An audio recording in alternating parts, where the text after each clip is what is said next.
الرحمن الرحيم وصلى الله على سيدنا محمد وعلى آله وصحبه وسلم. First of all, I'd just like to thank you for taking the time. You're obviously well known here for your work, but you're also well known because you're the daughter of one of the most prominent Muslim politicians. In a very positive sense, Dr. Mahathir is looked upon by many, many Muslims as really an example of somebody who not only worked for his country, but did so with an integrity and a dedication to Islam as well, which is quite unusual. And you've been quite outspoken, actually, and even used hyperbole in your outspokenness about the conditions of Malay Muslim women in particular. So I'm just curious what you think is going on in Malaysia in terms of women's issues. Well, I think here in Malaysia we're in a very curious situation because on the one hand we're very advanced. There are lots of Muslim women in very prominent positions. We have ministers in the government, the governor of the central bank, we have the chairman of the Securities Commission, and a few women in corporate positions and all that. And in the university, 60% of students are in fact female, and most of them are Muslim girls. So in that sense, we're doing very well. We're no problem with education. We're moving ahead in the private sector and in the government sector as well. But when it comes to personal laws, which means those that relate to marriage, divorce, inheritance, guardianship, there have been a few problems. We've had amendments to the law which were quite good way back in 1982. But since then, they seem to have been amended further, but backwards, in the sense that they were giving women less rights. At the end of last year, when there was a law being passed through Parliament for the federal territory only, which seemed to give women less rights than before, amended some of the provisions so that they lost their rights. And of course, a lot of women were upset about this. But the law was passed. But having said that, the government acknowledged that it was flawed and have asked the Attorney General to review it, which he has been doing. And we are still waiting to see the results, but we are hopeful that it will be in the direction of justice and equality for women. What is the law exactly? It is called the Islamic Family Law for the federal territory of Kuala Lumpur and Labuan. In Malaysia, we have 13 states, and each state controls its own Islamic religious laws. And therefore, each state's legislature would pass their own laws, including these family laws, where it relates to religion. And so we have a situation where we've had 13 different versions of Islamic law in Malaysia, and the government has been pushing with a lot of support from people, including NGOs, to unify that. To unify that, because before people were taking advantage of the local disparities. Laws, they would go to one place. That's right. They kind of shop around. One of the problems when you don't have central authority is the immense diversity of views within the Islamic tradition in any given issue, like guardianship. You have a wide spectrum of difference. You have scholars that say a woman has guardianship until puberty. You have scholars that say until 7. And so these are different views. There's nothing written in stone. Within Islam, what can we work with, and what is written in stone, and how to navigate those waters? You were saying that you don't want Islam to become merely superficial. Mostly it's about dress, actually. Do you mean hijab and no hijab? Yes, and that indicates the purity of a person's belief and all that, which I think is not always true. I mean, we certainly have a lot of social problems among young people who do wear, as well as the ones who don't wear. It's fairly similar. That's true, but you also have a lot of women who are comfortable with it. There are, and that's fine. I mean, it's a matter of choice. I think it actually got passed about the women, non-Muslim women in universities having to wear scarves. In one university, actually, in yeah. the Islamic university. You mentioned that. Did they, I just thought that was very odd because historically in the Muslim world, the hijab was never seen as something for non-Muslim peoples. Absolutely. That kind of struck me as odd. In fact, if you read Stanley Lane Poole's experiences in Egypt during the 19th century, a lot of women did not cover who were the Nubian, the Ethiopian women, the ima, what they call the ima, that were bonded maids women in servitude, right. Which in Sharia, they traditionally they weren't even supposed to cover their heads. I think the focus and the emphasis on the hijab as a kind of that women are not meant to be seen at all is very odd to me, because even in Medina there were women that did not cover their heads walking around in the streets at the time of the Prophet ﷺ. And a lot of Muslims don't know that. I mean, the other sad thing besides university was in the police force, that they are now requiring for formal functions that the police women, regardless of religion, had to wear the hijab, which also, you know, makes our non-Muslim fellow citizens very anxious. In my opinion, the fact that if we're trying to enforce hijab on non-Muslims, and we make them feel more afraid of Islam. It goes out as an order. They all have to wear it, and there's no explanation or anything. Well, it's not attracting the heart. Exactly. Do you feel that there is a progressive Muslim woman? Islam, to me, is a very broad-based religion. It's a universal religion, and its principles and ideals are universal as well. Islam could not have spread from Malaysia all the way to Morocco, up into China, without a universal appeal. You know, so I really feel we need to get back. Tolerance is, I mean, it's one of the glories of Islamic history. There's no doubt that if you look at tolerance today in many, many Western countries, they've improved in certain areas on even the earlier Muslim practices. But tolerance was a hallmark of Islam in the Muslim world. Multicultural societies have always existed. We had a globalized economy.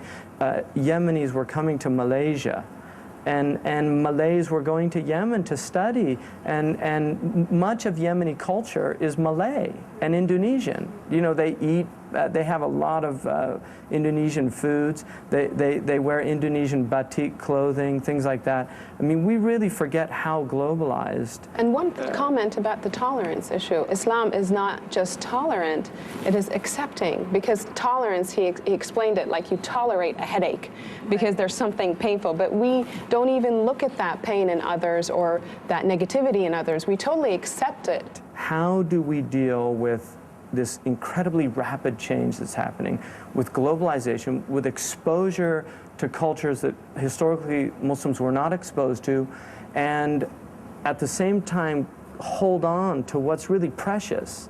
How do we preserve that aspect of our culture and our Islam without completely losing our identities? The first thing, we need to be aware it's happening. You know, there seems to be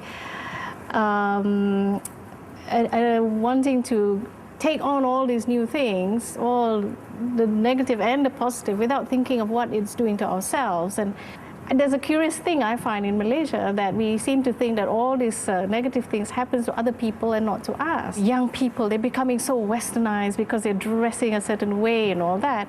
But our own attitudes towards that, which before might have been more, you know, tolerant and all that, is hardening into intolerance. And we don't see us changing in that way, you know, in terms of adults. So I would love to see greater introspection, you know. The Muslims in general, I think we lack a lot of introspection. But part of the reason for that is the community has been under siege for such a long time. It's a little difficult to introspect when you're being bombarded.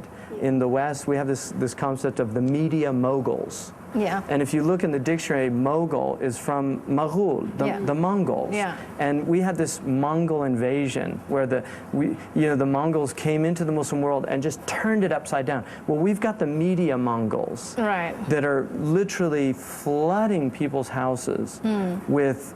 You're seeing kids, I mean, you can imagine a 45-year-old Malay woman raised probably reasonably conservative culture, and her 15-year-old daughter is influenced by Britney Spears or by, you know, it's hair pulling. Yeah. How has that generation gap maybe, or from generation to generation, the more westernization that you see, how has that influenced the Muslim women in terms of their rights, in terms of their education, in terms of just their life, basically? With this multicultural environment that we have, where there's always a basis for comparison, you know, you want the same things as your neighbor, you know, not necessarily someone overseas, as your neighbor, because we're all citizens under the same constitution. As we get more educated, of course, we naturally question some things and all that, and then maybe some people are rethinking the idea of educating women, you know, maybe they shouldn't make us so smart.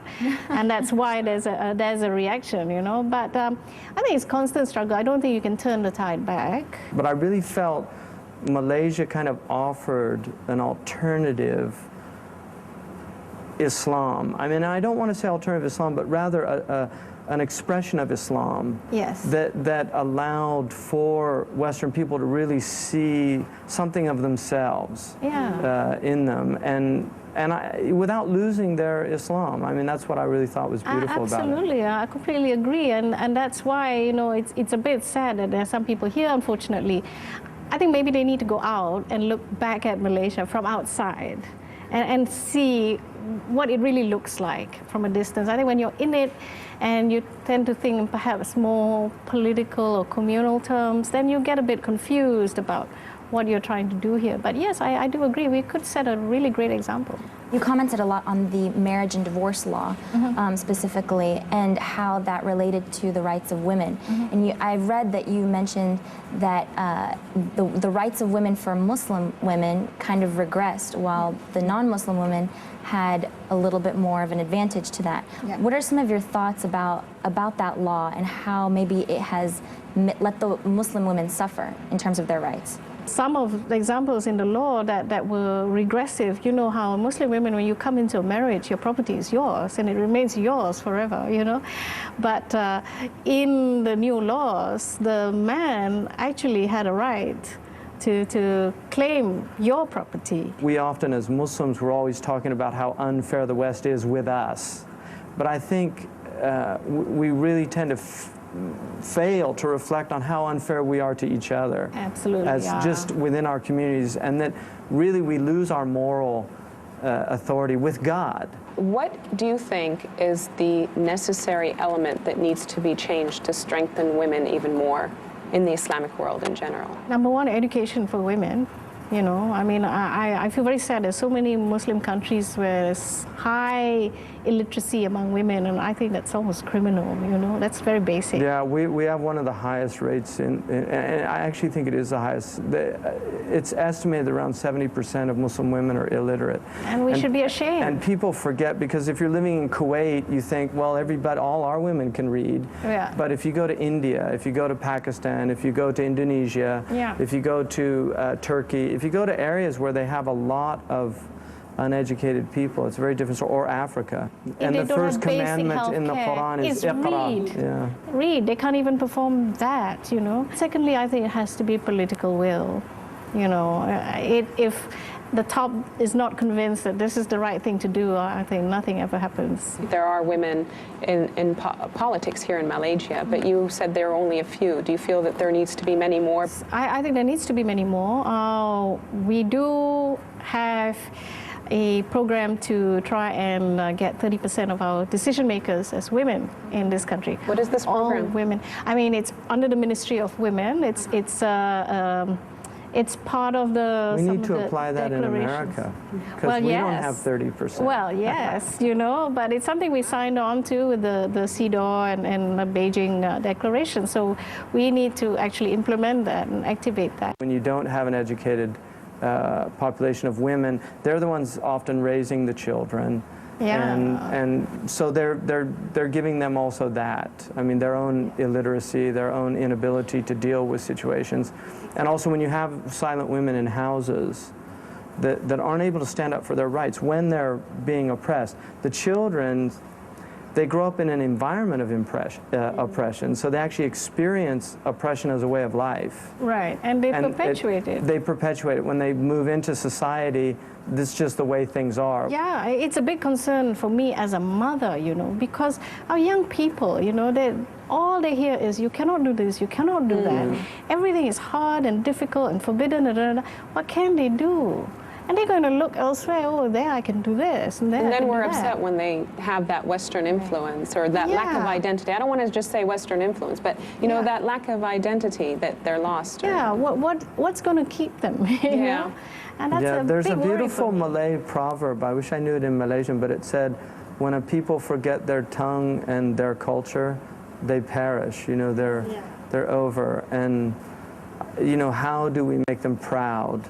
Both our girls and our boys, about where they're from. I remember as a young child seeing my parents volunteer for various organizations. I remember every Wednesday my mother would park us at my grandmother's because she was volunteering at the Family Planning Association. In America, you know, I mean, where I am, women are really the backbone of volunteerism. There's so much work done by women in volunteerism, and it's an area in I think that a lot of women who aren't working, for instance, in the public sector, you know, who might have that extra time. It really is an area where, and there's just so much meaning and gratification and fulfillment in doing volunteer work. It's been incredibly fulfilling.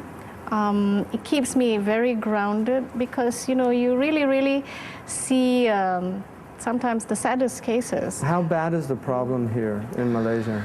That's a very difficult question to answer because it's always relative. What we like to impress upon people really is the speed at which it is increasing. When I started 12 years ago, there were about 6,000 cases, and now we're past 70,000. Oh my God. In 12 years, it's increased more than 10 times, and that's the real worry. And we are seeing more women getting infected, which is also a big worry.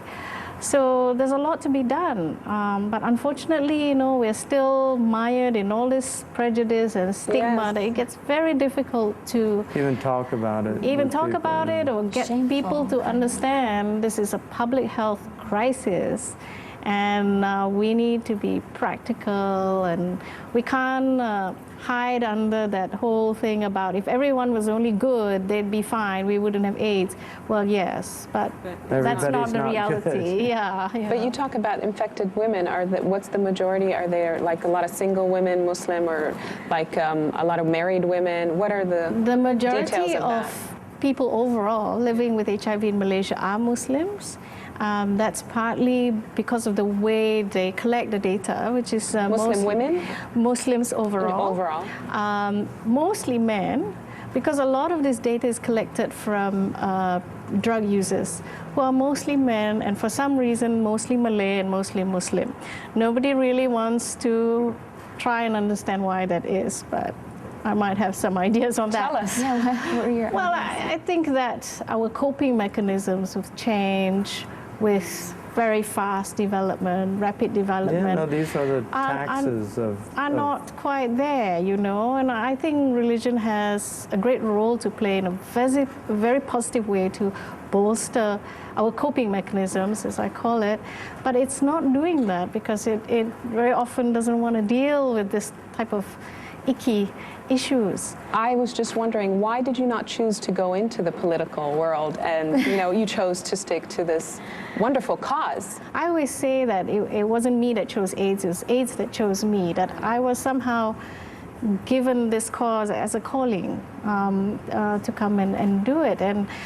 And I don't think it was easy to be a woman, to be a Muslim woman in the larger AIDS field, to work in AIDS, because it's we're having to talk about issues which people find difficult to accept from women, and in AIDS you talk about everything, you know, whether it's medical stuff or sexuality or politics, economics, all law, the sensitive religion, issues, yes. everything. And I thought that at the time I could really make a difference. Sure you have.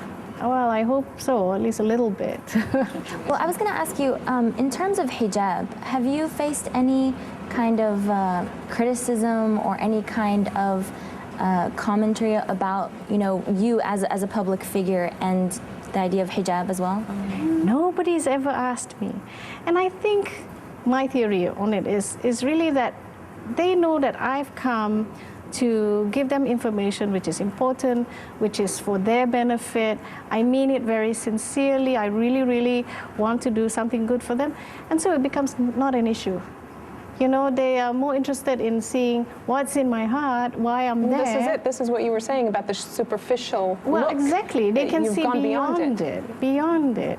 But it's also normal that, women are not wearing it, it's okay, and women who Yeah. are wearing it are very all visible. Yes, Are very and we visible. can sit down together Yes. and talk. And, I have friends, very close friends, who wear, don't wear, no problem. I mean, the things we want to talk about are common to us all. We want to talk about our families, our kids, The Quran says, "Inna Allah la yughayyiru ma biqawmin hatta yughayyiru ma bi anfusihim." God doesn't change a people till they change what's in themselves. And in that way, I think our women need to take responsibility for their conditions to a certain degree, because I think they need to speak up. They need to organize in ways that aren't going to create that fitna, and do it in a way that is allowing for the best of Islam to emerge. So, well, it's been a real pleasure to be with you, and please, greetings to your family, and we hope you have a lot of success in what you're doing, continued success. And Yes, definitely. thank you for giving us your time. Thank you Thank so you very much. much. Thank you so Special much. greetings to your father as well. Inshallah, thank you. Hi, everybody. We're here at the National Museum of Malaysia with Noor, who actually works at this gift shop, and it's a wonderful gift shop. And we just wanted to ask her a few questions about her experience working in the public eye in this Muslim country. The women here, most of them can work and can do whatever they like to do. So basically we have that freedom. So we are happy and we can do whatever we want to do, we need to do for the family and for the kids. For me, it's okay. I've been working for about 10 years and I have 3 kids. So yeah, I have a family and it's not a problem for me. So I still have time for them. Have you ever faced a problem that it's a Muslim country, people expect you to wear the hijab, or they make comments because you don't wear it? Anything like that? No, so far I don't face that kind of problem. So what is it like working in this gift shop? Feel wonderful, interesting. In here, we freedom to do whatever we want to do. So no matter man, girl, boys, so we can do whatever men can do, girl can do for too lah. See? See?